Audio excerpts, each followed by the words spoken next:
Le jour où le prophète sallallahu alayhi wa sallam il a voulu émigrer de la Mecque à Médine, le prophète il attendait l'autorisation d'Allah subhanahu wa ta'ala et il avait permis à ses compagnons de partir.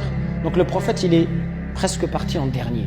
Les sahaba ils avaient déjà quitté la Mecque et le prophète il est resté là. Et un jour il est venu trouver Abu Bakr au milieu de la journée, au moment où il fait le plus chaud. Et chez les Arabes c'est pas un moment où on va frapper chez les gens. Dans les pays chauds de toute façon, même aujourd'hui, entre midi et 16h en général, les magasins sont fermés et on ne va pas frapper chez les gens. Pourquoi? C'est un moment où les gens ils se reposent parce qu'il fait très chaud. Et donc, on frappe à la porte, les gens ils sont étonnés. Qui frappe à cette heure-ci? On ouvre et c'est le prophète sallallahu alayhi wa sallam. Alors on va prévenir Abu Bakr et on lui dit c'est le prophète qui est à la porte. Et il dit subhanallah, s'il est venu, c'est parce que c'est quelque chose d'important. Sinon il ne sera pas venu à cette heure-ci.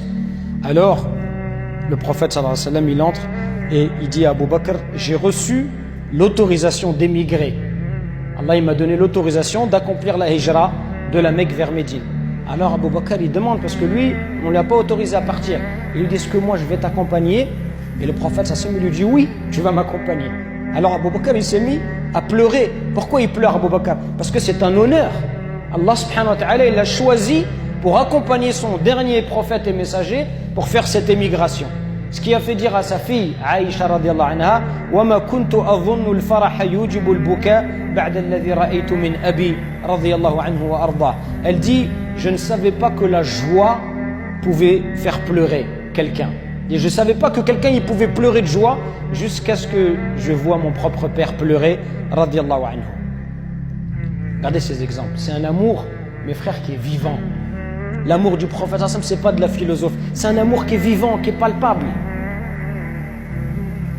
Et même si aujourd'hui il n'est plus parmi nous, il est mort, cet amour il reste vivant.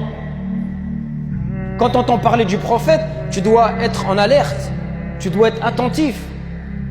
Ce n'est pas quelque chose pour lequel tu peux plaisanter, rigoler, c'est quelque chose de sacré. Il n'y a pas quelque chose, une personne plus sacrée que le prophète sallallahu alayhi wa sallam.